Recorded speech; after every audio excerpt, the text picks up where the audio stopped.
एक शहर में जोरावर नाम का डॉन रहा करता था। जोरावर ने पूरे शहर में आतंक मचा रखा था।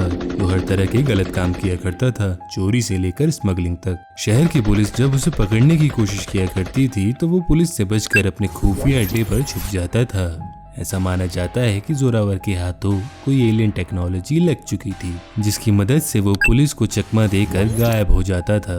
मगर पुलिस फोर्स में एक ऐसा काबिल और बहादुर पुलिस वाला था जो जोरावर की स्मगलिंग के सामान को पकड़ लेता था। उस पुलिस अफसर का नाम था इंस्पेक्टर विजय। विजय को शूटिंग में गोल्ड मेडल मिल चुका था और वो साइबर सिक्योरिटी को भी अच्छे से स्टडी कर चुका था। इसलिए डिपार्टमेंट ने विजय को स्पेशल फोर्स में शामिल किया था। विजय के साथियों का नाम सनी, अभय और करण था। जोरावर अपने खुफिया अड्डे पर आता है। उसने अपने अड्डे को बहुत ही एडवांस टेक्नोलॉजी से बनाया था। पुलिस सोच भी नहीं सकती थी कि जोरावर के पास ऐसी एडवांस टेक्नोलॉजी होगी। जोरावर अपने साथियों से पूछता है, क्या हुआ हमारी स्मगलिंग के शिप का? हमारा शिप फिर उस इंस्पेक्टर ने पकड़ लिया बॉस। क्या फिर से? हाँ बॉस, आपके पास चाहे कितनी भी एडवांस टेक्नोलॉजी हो, लेकिन उस इंस्पेक्टर के दिमाग के आगे सब फेल हैं। क्या बकते हो, तुम्हारी इतनी हिम्मत? ये लो। अब जोरावर ये सोच रहा होता है कि इंस्पेक्टर विजय को कैसे अपने जाल में फंसाया जाए। अब जोरावर अपने खुफिया कमरे में जाता है जहाँ उसने एलियन टेक्नोलॉजी को लोगों की नजरों से छुपाया हुआ था। देखने पर तो ऐसा लग रहा था जैसे कि जोरावर ने किसी एलियन का दिमाग किसी कंप्यूटर में कैद कर लिया हो। जोरावर उस कंप्यूटर से कहता है, ए परजीवी, मुझे तुम्हारे एलियन रोबोट की जरूरत है, उन्हें अभी बुलाओ। कंप्यूटर जोरावर की बात मानने से इनकार कर देता है। हम ऐसा नहीं कर सकते, अपने साथियों की जान तुम्हारे लिए क्यों खतरे में डालें? जोरावर जोर जोर से हंसता है और कहता है, करना तो तुमको पड़ेगा, क्योंकि मेरे पास ये रिमोट है जिसके अंदर तुम्हें और तुम्हारे साथियों को कैसे डिस्ट्रॉय किया जाए उसका स्पेशल कोड है। इस एक बटन के दबाने से तुम और तुम्हारे साथियों का वजूद ही हमेशा के लिए मिट जाएगा। कंप्यूटर जोरावर की बात मान लेता है और अपने एलियन रोबोट साथियों को वहाँ पर टेलीपोर्ट कर बुलाता है। अब जोरावर ने उन रोबोट्स को ये ऑर्डर दिए कि शहर में तब तक तबाही मचाते रहो जब तक इंस्पेक्टर विजय तुम्हारे सामने सरेंडर ना कर दे, और उसके बाद उसे मेरे पास ले आना। उन रोबोट्स के पास तरह तरह की पावर्स थी। रेड रोबोट के पास फायर की सुपर पावर थी जिससे वो गाड़ियों को जला रहा था। ग्रीन रोबोट के पास स्टॉर्म की पावर थी जिससे वो तेज तूफान पैदा करके शहर को बर्बाद कर रहा था। और ब्लू रोबोट के पास वाटर की सुपर पावर थी जिससे वो शहर में सुनामी लाने की कोशिश करता है। अब शहर में हो रही इस तबाही की खबर पुलिस डिपार्टमेंट के पास जाती है।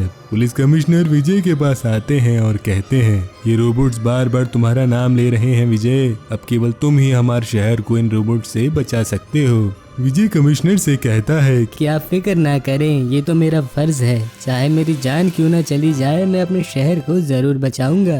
विजय सभी हथियारों के साथ निकल पड़ता है उन रोबोट का सामना करने के लिए। विजय ने सभी हथियारों का इस्तेमाल किया लेकिन उन रोबोट्स पर उनका कोई असर नहीं हो रहा था। अब उनमें से एक रोबोट ने विजय को बेहोश करने के लिए उस पे हमला किया। विजय बेहोश हो जाता है और जब उसने अपनी आँख खोली तो वो खुद को जोरावर के अड्डे पर पाता है। विजय कहता है, ये मैं कहाँ आ गया? तभी जोरावर कहता है, तुम जोरावर के अड्डे पर हो।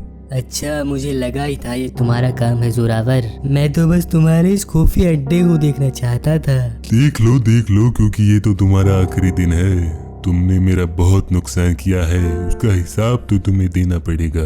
तुम कानून से नहीं बच सकते जोरावर, पहले तुम खुद को तो बचाओ। जोरावर ने अपने आदमियों को विजय को खत्म करने का आदेश दिया। विजय ने अपने हाथ बहुत ही चालाकी से खोल लिए और सभी आदमियों को चकमा देकर जोरावर का हाथ काट दिया। जोरावर जोर जोर से चिल्लाया और भागते हुए अपने खुफिया कमरे में जाता है और उस एलियन कंप्यूटर से उसका हाथ ठीक करने के लिए कहता है। कंप्यूटर को मजबूरी में जोरावर का हाथ ठीक करना पड़ता है क्योंकि जोरावर के दूसरे हाथ में रिमोट जो था, कंप्यूटर ने जोरावर को एक रोबोटिक हाथ लगा दिया जिससे जोरावर अब काफी अच्छा महसूस कर रहा था।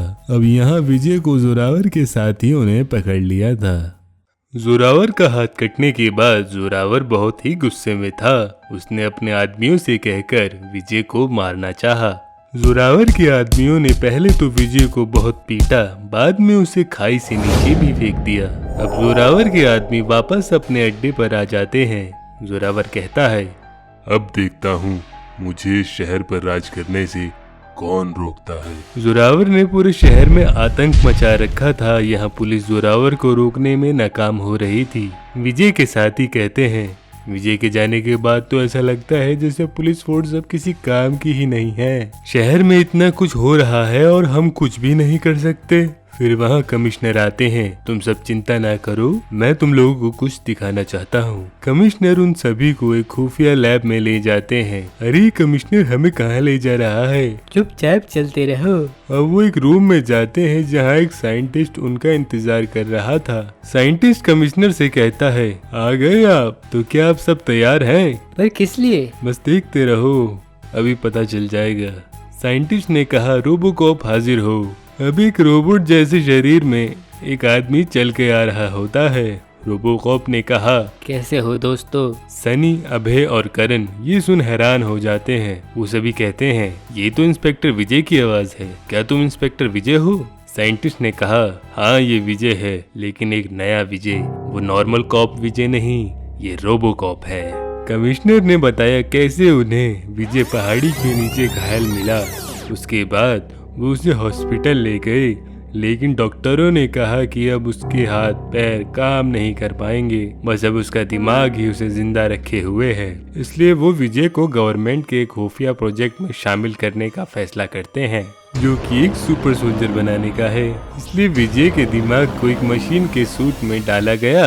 अब वो एक रोबोकॉप है। कमिश्नर ने विजय को आदेश दिया कि वो तुरंत ही जोरावर को शहर में तबाही करने से रोके। विजय के सूट में कई पावर थे, उनमें से एक उड़ने की पावर थी। विजय उड़ने की पावर का इस्तेमाल कर जोरावर के अड्डे के लिए निकल जाता है। विजय जैसे ही जोरावर के अड्डे के पास पहुंचता है, जोरावर की सिक्योरिटी सिस्टम एक्टिवेट हो जाता है। जोरावर सिक्योरिटी रूम में जाता है और पूछता है कि क्या हुआ। जोरावर के आदमी ने कहा, लगता है कोई हमारे एयर स्पेस में घुसने की कोशिश कर रहा है। वो क्या चीज है? जोरावर ने पूछा। लगता है कोई एयरक्राफ्ट है जो हमारी ओर बढ़ रहा है। खत्म कर दो उसे। अब रोबोकॉप के पास मिसाइल आ रही होती है, पर रोबोकॉप ने बड़ी चालाकी से उन्हें चकमा दिया और वहाँ से बचकर अब सीधा जोरावर तक पहुँच गया। जोरावर ने पूछा, कौन हो तुम? मैं विजय हूँ, इंस्पेक्टर विजय। अरे पर मैंने तो तुम्हें मरवा दिया था। कोशिश तो तुमने पूरी की थी। कोई बात नहीं, मैं तुम्हें दोबारा भी मार सकता हूँ। तुम्हें क्या लगता है कि मैं एलियन के डब्बे से डर जाऊंगा? रोबोकॉप जोरावर की तरफ जैसे ही आगे बढ़ता है, वो एलियन रोबोट्स रोबोकॉप पे हमला कर देते हैं। जोरावर जोर जोर से हंसता है और कहता है, क्या हुआ रोबोकॉप? यही नाम है ना तुम्हारा? तुम पहले भी कमजोर थे और आज भी कमजोर हो। रोबोकॉप ने अपने दिमाग की पावर से उन तीनों एलियंस को काबू में कर लिया और उन रोबोट्स को जोरावर पर हमला करने के लिए कहा। जोरावर अपनी जान बचाने के लिए भागता है और एलियन कंप्यूटर के पास मदद मांगता है। कहता है, मुझे बचाओ अपने इन रोबोट से, वरना मैं रिमोट का बटन दबा दूंगा। रोबोकॉप ने कहा, बटन दबा दो, उसे अब कुछ नहीं होगा क्योंकि उसके स्पेशल कोड्स मैंने डाउनलोड कर लिए हैं और तुम्हारे रिमोट का कोड भी डिलीट कर दिया है। क्या? हाँ जोरावर, अब तुम्हारे जेल में बंद होने का समय आ चुका है। तुमने इस दुनिया के लोगों का जीना तो दुश्वार किया ही था और साथ ही साथ दूसरी दुनिया के लोगों का भी। रोबोकॉप ने उन एलियंस को आजाद कर दिया। वे सभी अपने ग्रह वापस लौट गए। यहाँ जोरावर जेल की हवा खा रहा था। रोबोकॉप, मैं फिर से बाहर आऊंगा और फिर से जोरावर का ही राज होगा।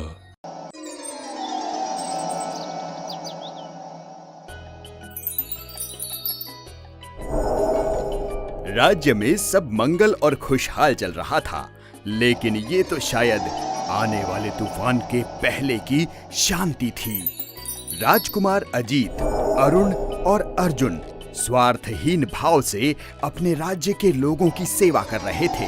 अपनी शक्तियों का उपयोग करके वो उनके प्रजा पे आने वाले हर दुख से उनकी रक्षा कर रहे थे।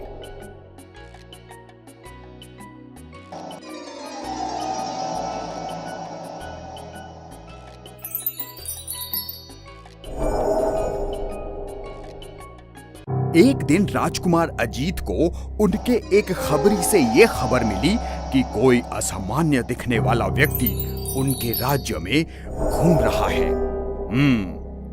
कहीं वो कोई दुश्मन राज्य का गुप्तचर तो नहीं? राजकुमार ने आदेश दिया कि उस व्यक्ति को अगले दिन उनके सामने पेश किया जाए। अगले दिन राजकुमार अजीत, राजकुमार अरुण और राजकुमार अर्जुन के समक्ष उस व्यक्ति को पेश किया गया।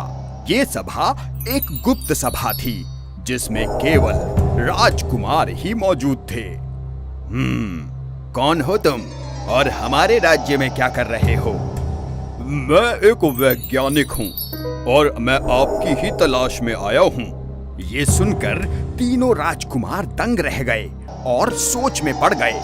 मैं जानता हूँ कि आपको अभी मेरी बात समझ नहीं आ रही है, लेकिन मैं एक वैज्ञानिक हूँ और साल 3050 से आया हूँ। ऐसा कहकर वो वैज्ञानिक अपने हाथ से एक यंत्र निकालता है और उसमें से एक रोशनी निकलती है जिसमें लोग मरते हुए, रोते हुए दिखते हैं। और उसके बाद बिल्कुल राजकुमारों जैसा दिखने वाले लड़के सामने आ जाते हैं और कहते हैं कि हम आपके ही वंश से हैं, हमें आपकी जरूरत है, हमारी सहायता करें। ये कहते ही वो रोशनी गायब हो जाती है। आपने खुद देखा कि भविष्य में क्या क्या हो रहा है, कृपया हमारी सहायता कीजिए। लेकिन आपको भविष्य में इतना परेशान कौन कर रहा है? हमें कुछ समझ नहीं आ रहा है। भविष्य में धरती पे बाहरी दुनिया का हमला हुआ है। धरती पे बाहरी दुनिया का हमला? हम कुछ समझे नहीं। जी हाँ, वो कुछ ऐसे लोग हैं जो किसी दूसरे ग्रह से आए हैं और वो अब धरती के लोगों को गुलाम बना रहे हैं और उनसे जीतना हमारे बस की बात नहीं, क्योंकि वो हमसे बहुत शक्तिशाली हैं। इसलिए हमें आपकी सहायता चाहिए जिससे कि हम उन्हें धरती से दूर भेज सकें। ये बात बेहद गंभीर थी, लेकिन हमारे तीनों राजकुमार डरने वालों में से नहीं थे। उन्होंने अपनी धरती को बचाने का सोचा और वैज्ञानिक के साथ भविष्य में जाने को राजी हो गए। फिर वो सब एक यंत्र में बैठे और वैज्ञानिक उनको अपने साथ भविष्य में ले गए। हम सब आज सोचते हैं तो भविष्य की कितनी सुंदर कल्पना करते हैं, मगर ये भविष्य अंधकार से भरा हुआ था, बाहरी दुनिया के जीव के आतंक से भरा हुआ। तीनों राजकुमारों को बेहद दुख हुआ, इतना दुख कि अब जिसने भविष्य के धरती की ये हालत की है वो उसे खत्म करना चाहते थे। उन्होंने वैज्ञानिक को कहा कि हमें ले चलो उस विदेशी जीव के पास, हम हमारी धरती के लिए उसका अंत कर देंगे। जी राजकुमार, लेकिन उसके पहले हमें भी तैयारी करनी होगी आपका साथ देने के लिए।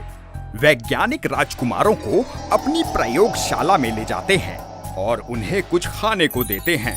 वो खाते ही राजकुमारों को बेहोशी जैसा लगता है और उनकी आंखें बंद होने लगती हैं। ये क्या हो रहा है हमें? तभी वैज्ञानिक हंसने लगता है और अचानक से एक ऐसे जीव में परिवर्तित हो जाता है जो राजकुमारों ने कभी नहीं देखा था। लेकिन इसके पहले वो कुछ कर पाते वो बेहोश हो गए। कुछ समय बाद जब राजकुमारों को होश आता है तो वो देखते हैं कि वैज्ञानिक और भविष्य के तीनों भाइयों को उस एलियन ने बांध कर रखा था। तुम्हें क्या लगा तुम अतीत से आकर हमें मार दोगे?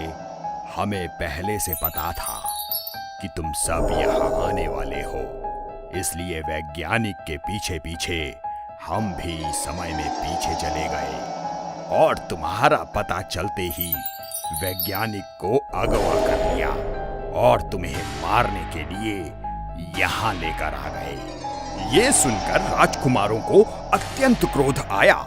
फिर उस एलियन ने राजकुमारों पे हमला करना चाहा। तभी राजकुमारों ने अपनी शक्ति का प्रदर्शन करते हुए अपने जादुई अवतार में आ गए। चाहे तुम कुछ भी कर लो, तुम सब बच नहीं पाओगे।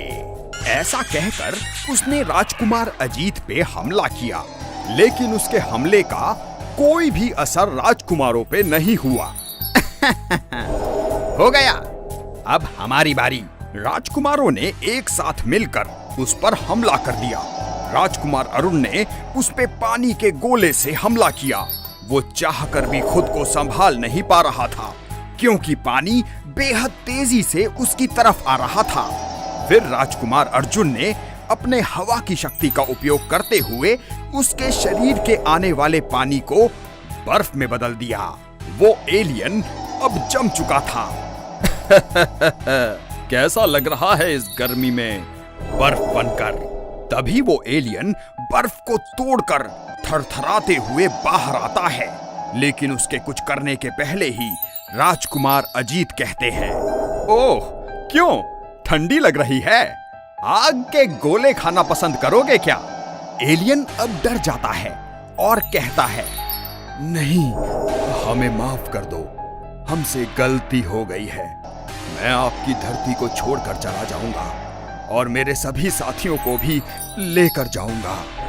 एलियन ने जैसा कहा था उसने वैसा ही किया और धरती को छोड़कर चला गया। अब राजकुमारों का कार्य भविष्य में समाप्त हो गया था। उनके लौटने का वक्त भी आ गया था। वो भविष्य को अलविदा कहकर वापस लौट आए। तो देखा आपने, बुराई चाहे कितनी भी बड़ी हो, लेकिन जीत हमेशा सच्चाई की होती है।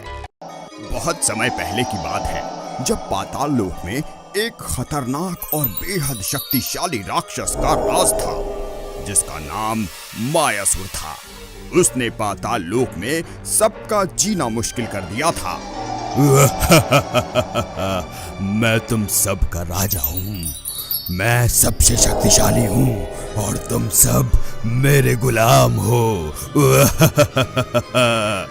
सब उसके अत्याचार से परेशान थे और उससे छुटकारा पाना चाहते थे। एक दिन जब मायासुर अपने महल से निकला तो एक नादान बालक खेलते खेलते उसके सामने आ गया।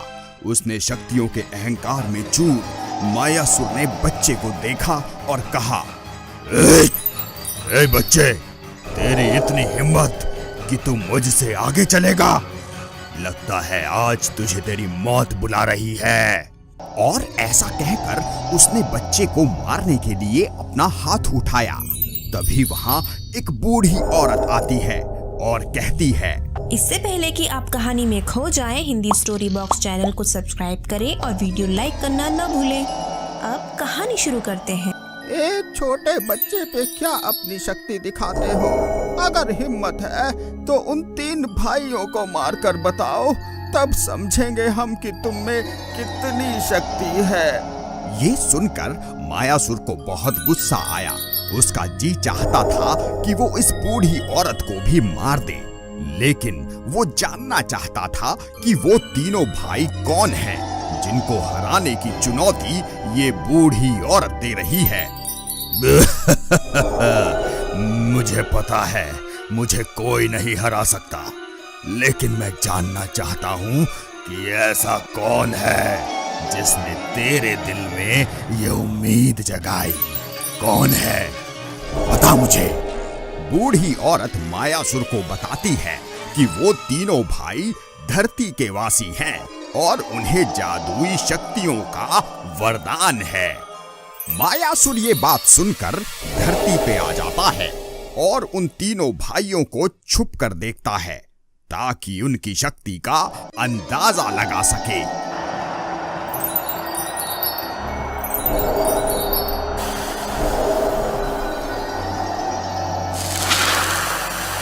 अरुण के शक्ति प्रदर्शन से प्रजा बेहद उत्साहित हो जाती है। मायासुर को ऐसे छुपकर तीनों भाइयों को देखते हुए एक मायावी तोता देख लेता है और हंसने लगता है। ये देखकर मायासुर को तोते पे बहुत गुस्सा आता है। तभी तोता मायासुर से कहता है, मायासुर, तुम अपने आप को बहुत शक्तिशाली कहते हो ना, और इन तीनों भाइयों को छुपकर देख रहे हो। क्या यही तुम्हारी शक्ति है? अब तोते की बात को सुनकर मायासुर को और भी गुस्सा आ जाता है। ए तोते, तुझे क्या लगता है कि मैं इन तीनों भाइयों से डर गया? नहीं, कभी नहीं। मैं तो उनके एक साथ आने का इंतजार कर रहा हूँ, ताकि एक ही साथ इन तीनों भाइयों को मौत के घाट उतार कर पूरी दुनिया को बता दूं कि मैं ही हूँ सबसे ज्यादा शक्तिशाली। देखते हैं। मायासुर को पता था कि वो तीनों भाई हर सुबह नदी में स्नान करने जाते हैं। उसने यही समय सही समझा उन पर आक्रमण करने के लिए। अगले दिन वो नदी के पास उन तीनों की राह देख रहा था और हमेशा की तरह वो तीनों स्नान करने के लिए आए। मायासुर ने उन पे हमला कर दिया। नदी में से बचाओ बचाओ की आवाजें आने लगी और ये आवाजें सुनकर मायासुर हंसने लगा।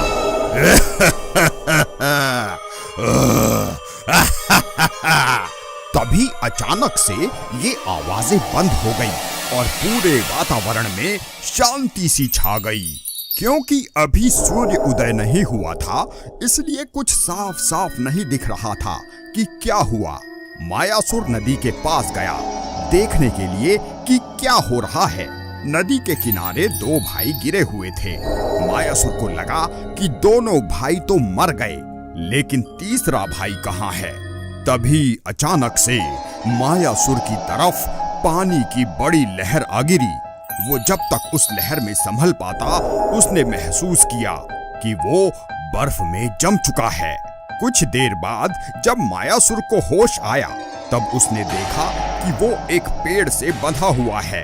उसने बहुत कोशिश की कि वो पेड़ से खुद को छुड़ा ले, लेकिन वो छुड़ा नहीं पाया। तभी तीनों भाई उसके सामने आकर हंसने लगते हैं और कहते हैं, क्यों, क्या हुआ? जरा डर लग रहा है ना? कितनी शर्म की बात है। पाताल लोक का राजा अब हमारे सामने ठंड से कांपते हुए डर रहा है। नहीं भैया, इसे डर नहीं लगता है। ये तो हमें मारने आया है और दुनिया को अपनी शक्ति दिखाना चाहता है। तभी मायासुर खुद को आजाद कर लेता है और अजीत पे हमला कर देता है। अजीत हवा में उड़ने लगता है और मायासुर से उसकी छड़ी लेकर तोड़ देता है। लेकिन अभी मायासुर हार मानकर बैठने वाला नहीं था।